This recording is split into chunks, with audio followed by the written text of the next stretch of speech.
Hello, this is Richard C. Wilson, CEO of the Family Office Club. I'm here in Monterrey, Mexico today. I wanted to record a short video on people asking to pick your brain. This is a comment that feels just about how it sounds, I think, for really busy family office professionals, investment professionals. I think everybody needs to be meeting with counterparties all of the time to get business done. The issue is that a lot of times now, people use email to try to set up meetings with others who may be just as busy or busier than they are, and they don't really set an agenda for the meeting. There's no context for the meeting. They don't know who you are. They don't know why you want to meet. They don't know how you think you should work together. And if you haven't done the homework on all that, unless you come through a strong referral, nobody should be taking your meeting.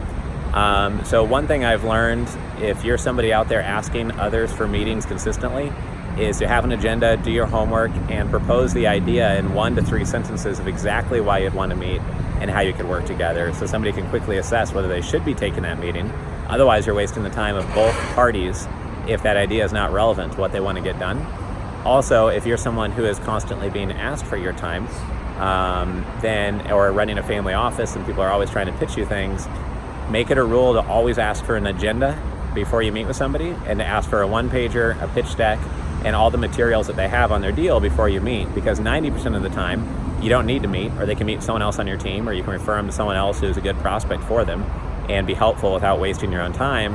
And the other 10% of the time when you actually take the meeting, you don't need to take the first 20 minutes of the meeting to have them cover the ABCs of what they're doing, because you've skimmed their materials and you can reiterate that back to them at the start of the meeting, and they know that you're familiar with what they do on a basic level, and you can get right to the meat of the conversation. This is just healthy for everybody involved. There's way too many people asking, oh, can I pick your brain? One of our members said, well, I'd like to come by and meet for 3 hours. And I had no idea what he wanted to meet on. And to him, I guess it was normal, but it's not normal or nice feeling to a very busy person. And a lot of family offices are very busy, and they're just gonna get busier as the word spreads that they exist.